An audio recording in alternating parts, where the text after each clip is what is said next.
The patient who didn't exist. Dr. Elias Carter tapped his pen against his notepad, watching the man across from him. Jonathan Reese sat hunched in the chair, eyes hollow, fingers twitching against his jeans.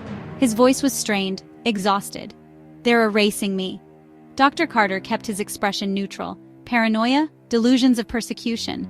Nothing he hadn't seen before. "Who is they, Jonathan?" "Everyone." His voice cracked. "It started with strangers. A cashier looking through me like I wasn't there. Then my boss, then my mother." His throat bobbed.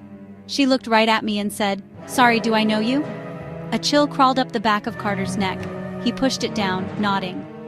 "That must have been terrifying." Jonathan let out a humorless laugh. "Terrifying? I don't exist, doctor."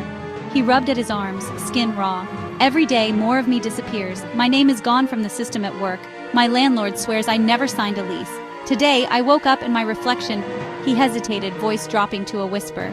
"It wasn't mine." Dr. Carter scribbled down the note. "Disassociation increasing. Visual distortions. I think I'm already dead." Dr. Carter sighed. "Jonathan, I promise you, you're here, you're speaking to me. That means you exist." Jonathan stared at him for a long time. Then he shook his head. "Not for long." Week 2. The next session, Jonathan came in worse. Gaunt, eyes sunken like he hadn't slept in days. "It's happening faster."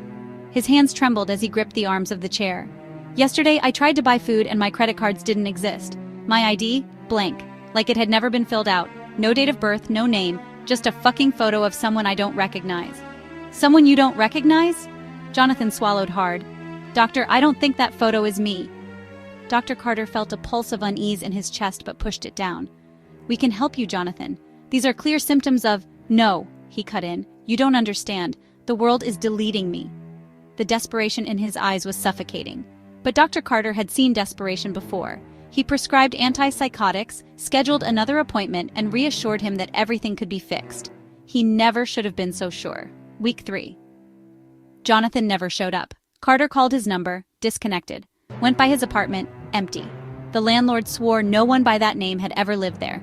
At the office, Carter pulled Jonathan's file. The folder sat on his desk just as it had for weeks. But when he flipped it open, blank. No name, no diagnosis, no notes. Just empty pages where a man's suffering should have been recorded. A sickening unease curdled in his stomach. He logged into the hospital database, searching for Jonathan Reese. No patient found. He checked the security footage. The timestamps of Jonathan's sessions, corrupted files, as if the footage had been recorded over with static. His secretary passed by his office and Carter stopped her. "Jonathan Reese, my patient. You remember him, right?" Her brows pulled together. "Who?" His skin prickled. He pressed. "The man who came in every week. Dark hair, thin, paranoid. You set his appointments." She stared for a long second, then forced an awkward smile. "Doctor, are you feeling okay?" Something in her voice, hesitation, concern, unsettled him. Jonathan had told him. "They're coming for you too." The final message.